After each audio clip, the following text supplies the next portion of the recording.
Hello, and welcome to another episode of The Heart of CX. I'm Joanna Palmer, and with me is Max Ball. Hey, Max, how's it going today? And it's going great, Joanna. How are you? I am doing well. In thinking about just the world today and the future of work, we've talked about the agent shortage recently. But you know what I'd like to talk about today is really what work from home looks like for the future. Yes. Yeah, that's one. The companies I talk to, there's such a variety of answers to that. Um, Yeah, Carvana, who I haven't talked to very much, but I've seen there, like, as soon as we can get everybody in the office, we're getting everybody in the office. That's what we want. Spent a lot more time talking to Clear Captions, and they are 100%. We love work from home. We are moving to a work from home model. They subleased their contact center space already, and they're dedicated to it. They feel like they can manage the teams the way they need to manage the team using collaboration tools and video and such. And for them, the hiring was a real boon. Being able to, they're based in California, and I talking to the guy, you could just see the gleam in his eye, saying, "I'm going to Indiana," and saying, "Hey, want to work at a call center for a California salary?" So I'm sure at some point they'll regionalize salaries, but they haven't yet. So he's able to go in with the package in the area, and he just loves that. And they yeah, are, yeah, go ahead. That's a great point. Being able to offer much more competitive salaries or much more enticing salaries, which just helps that hiring so much more. It's really interesting what we're seeing here just in terms of the overall shortage of hourly laborers. And so how can you entice them? How can you win in the human capital game? And that's definitely a great example of that. Yeah, it sure is. So they're just completely, we're doing this, we're going 100% remote, and they're happy with it, and they just totally feel on top of it after doing it for a year now. What are you seeing? What are some examples of companies that have an interesting approach? Yeah, I'm also seeing some talk of hybrid coming up. And I think it really is the difference between if you've got your contact center as a standalone versus if your contact center is integrated with other business functions as well. So, Mm. standalone contact center, we've been in this now for, gosh, what are we going on now? 20 months Oh, or so? well, It's starting to that's a feel hard like a number to hear. lifetime, Matt. Yeah, it sure does. And so it's no longer a temporary situation. It's more of why rock the boat? Why upset the apple cart a lot of times? Um, and it's interesting seeing those surveys come in on what people want. And uh, the majority either want work from home or that hybrid approach. And I think it really depends on your personality and how you want to interact with your coworkers. So I do think that hybrid approach does provide some benefits, especially for agent onboarding, building Hmm. um, that connection even more strongly, being able to sit side by side with your peers. But I think it also poses some challenges as well, especially in the workforce management Oh my arena. gosh, How do yeah. you manage your agent? To understand who's here in the office, who's not, what does seating look like for that? Are you going to have open seating? Are you going to have assigned seating? All of that needs to be ironed out a little bit more. Yeah, that's going to be tough. I've heard similar interest. The two flavors of people that contact centers want to bring home. You mentioned one, which is the newbies, if you will, ramping up Mhm. and doing training, and then also, there's some people that just don't have a good environment at home for whatever reason for work from home. True. And True. that's helpful for them. What I mean, you've talked to people about ramping up. What are you hearing in terms of that? And, intuitively, it's certainly more comfortable to do ramping people up from the office because that's how people have always done it. But what are you Right. hearing about that? Right. And really, it's about moving from crisis mode to a more permanent mode. And so people are taking a look at what's worked, what hasn't for the last 20 plus months, and then really making those adjustments or looking at how they can ramp up on a more permanent basis, especially for those work from home long term um, companies. So, with that, of course, there is a more leveraging of a learning management system. Whereas before, thinking about it before, how many companies were still reliant on bringing people into training rooms and training them in person, and so it's just reimagining that with learning management systems, with video, with collaboration, utilizing your digital toolbox in order to provide that onboarding and ramp up and reimagining some of that. You make a really good point there. There's the training part, and that there are such great LMS systems, and that piece. Most people I talk to, they feel like they, over the course of the last forever, they've figured out how to make that work.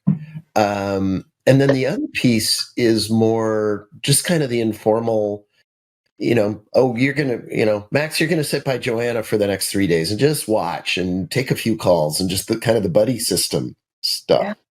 And, yeah, I feel like the formal training was easier, but companies are also figuring out some of the more informal, be it, it's more a supervisor's job to just listen in and kind of manage you a little bit, or doing it through video and some technology. People seem to have gotten to a point where they're more comfortable with that as well.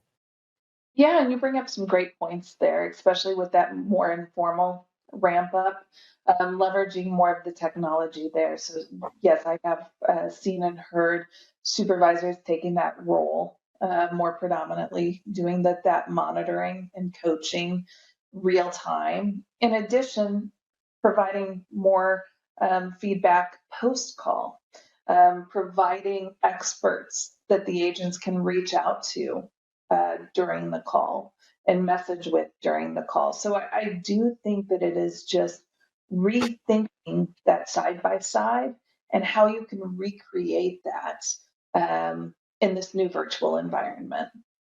Yeah, no, I think you're spot on with that. And I remember you've talked a lot about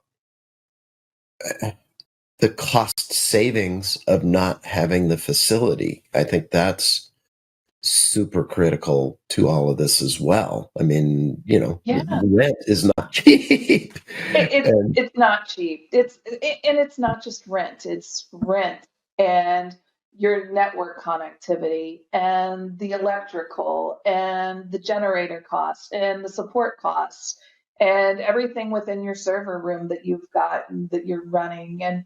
And so as you start thinking about this exponentially, it's a lot. It's the facilities cost of clearing the drive when it snows. It's the mm, facilities cost of mowing the lawn. And none of that, at the end of the day, is really enhancing the customer experience. And is it really enhancing the employee experience, or is it just a necessary thing that we have to do because we've got the building, because we've got the brick and mortar? right, I mean, right. I don't go into a building and say, "Hey, that lawn looks great today because it was mowed," although I'd know if it wasn't mowed. Right. My SAT has gone up 20% because that lawn looked gorgeous this morning. I couldn't believe how nice it was. Yes, and so re re-leveraging that money that you're spending on facilities to enhance the employee experience in a different way. I think Yeah.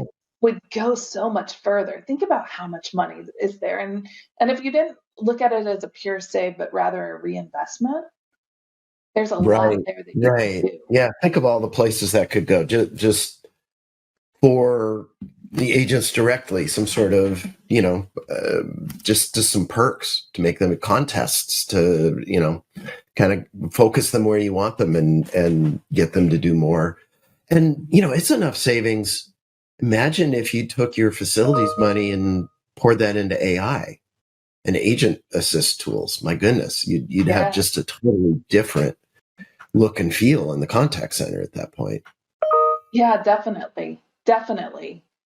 I I definitely think that there's a lot there to take a look at, um, and really think of it a little differently in terms of reinvestment there. Yeah, and we talked a little about remote agents and some of the benefits there and the hiring and stuff. The other thing, I know ENT and allergy has big benefit from this. They're on the East Coast, and they're open till I forget, at least 7, maybe it's 8 or 9. Mhm. And boy, is it easier when it's 4 o'clock here. If you hire somebody on the West Coast to cover the late shift, they're working normal hours now. And just the games you can play with the clock by, more follow the sun service and things like that. I know that's made a really big difference for people as well. Yeah, definitely. Definitely. And I think the other thing to think about as well, going back to your comment on being able to attract agents in the Midwest as well, or in those lower cost living states, and thinking about, just there's more space as well that people can add those dedicated workspaces. Um, to really be able to work effectively remotely. So I think we're going to see a lot of rebalancing and repositioning as it makes sense in the contact center. All right. So my theory is 2023, and given some of the things Apple's done and some others, it may be 2022. Although now things are surging again, so who knows? But let's say it's 2023 is going to be the year of back to the office. Companies are gonna. I know you like it. I know working from home is great, but we want you here. I know Apple's going to do that. So Um, Apple has announced that, and I've got to wonder if they're going to change that at some point. I have to ask why. Things like you mentioned, things are resurging, and we don't know what's going to happen with COVID long term. I think we thought that the vaccine would be the, the solution, the answer. And, due to a various number of reasons, at this point, it hasn't been. We're still seeing these ebbs and flows in various different parts. So I do wonder if the apples of the world come back and say, we're not ready, or we need to look at this differently. What are your thoughts there, Max, on no, that? I firmly believe that a lot of companies are going to look at this and say we're not ready. I think things Yeah, are going to get stretched out. I also know Apple spent $5 billion to build a building that was explicitly designed to force people to bump into people on their way to the bathroom or on their way to whatever. And much as I think when that was built, a lot of that was a cover story for, oh yeah, you don't get a nice cube anymore. You get a little, 1 square foot on a table. So some of that was a clever way to reduce the amount of space everybody got. But right. I think that's real. And I think that means a lot to a lot of companies. So I do think there is going to be a back to the office swing. What I guess I would ask you, since you've lived in the contact center so much more than I, that kind of accidental collaboration, how important is that in the contact center? Because you're more, I think it depends a lot, but I think it's less than, this isn't an R&D team, right? And Exactly. yeah, yeah. Exactly. And, contact centers are such interesting things. Thinking about just how structured it was 10, 15, 20 years ago. I mean, at points we were talking about creating a not ready code for going to the bathroom, for goodness sakes. Oh my gosh. Yes, but I can't tell you how many people talk about that. Well, we need that not ready code to know when they're taking a bathroom break. And it's, I know. Oh. We've come a long way, baby. Um, I hope so. but with that, I think they can collaborate differently. You don't see a whole lot of contact center agents up walking around. They're more tied to their desk. They're not in meetings. They're not. It is more of a virtual workspace to begin with. They're just virtually sitting at a cubicle all day and pinging a lot of times. I think about my time in the contact center. And yes, it was great saying hi to people. It was great interacting with people. But I think we can recreate that virtually. I don't think it's as critical for those bump ins, for those large collaborations. They're not meeting with internal people all day, every day. It's interesting as you're talking, it's striking me the driver for bringing people into the contact center is very different than what we just talked about. The driver for bringing people into the contact center is what you just said, control. I want to know when you're going to the bathroom, for crying many sakes. Um, Right. and not, oh, I want to be able to run into people and that kind of. So I think you're right. I think the remote tools have proven that the control can be there.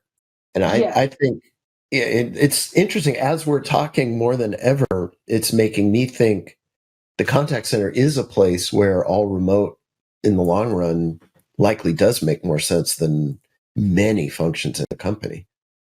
Even though ironically, historically, it's always been in the office. Right. Right.